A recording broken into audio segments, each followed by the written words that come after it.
మంగళవారాలు, శనివారాలు, అమావాస్యలు ఈ తేదీలు వచ్చినప్పుడల్లా గోవులకి ఇలా దోషాలు పోవటానికి అవి పెడతా ఉంటారు. ఏంట్రా కొంచెం మాట్లాడుతున్నా నాన్న, మాట్లాడిన తర్వాత వీడియో తీసిన తర్వాత అందరికీ మాట్లాడిన తర్వాత నీ దగ్గరికి మళ్ళీ వస్తా, ఓకేనా?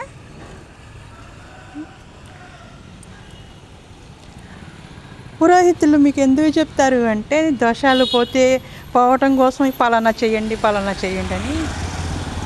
మీరేదో దోషం చేశారు, మీరేదో పాపం చేశారు, అందుకే అనుభవిస్తున్నారు అని అనలేరు కదా. అందుకే ఒక సూచన చెప్తూ ఉంటారు, ఒక మంచి మార్గాన వెళ్ళమని.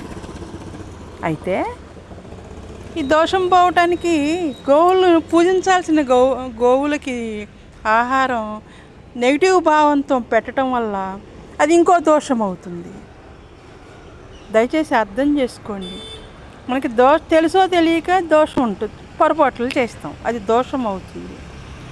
అది మనం గుర్తించినప్పుడు అది రెండోసారి చేయకుండా ఉండటమే మీకు దోష పరిహారం.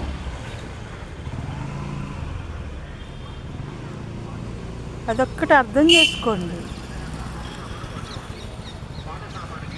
గోవులని పూజిస్తున్నాం కదా, గోవులనే కాదు ఏ ప్రాణినైనా మంచి ఆహారమే పెట్టండి. ఇప్పుడు అందరూ మంచి వాళ్ళమైతే ఇంకా దేవతలు దేవుళ్ళు ఎందుకు? పూర్తి మంచి ఉండదు, పూర్తి చెడు ఉండదు. మంచి చెడుల మిశ్రమమే మానవ జీవితం.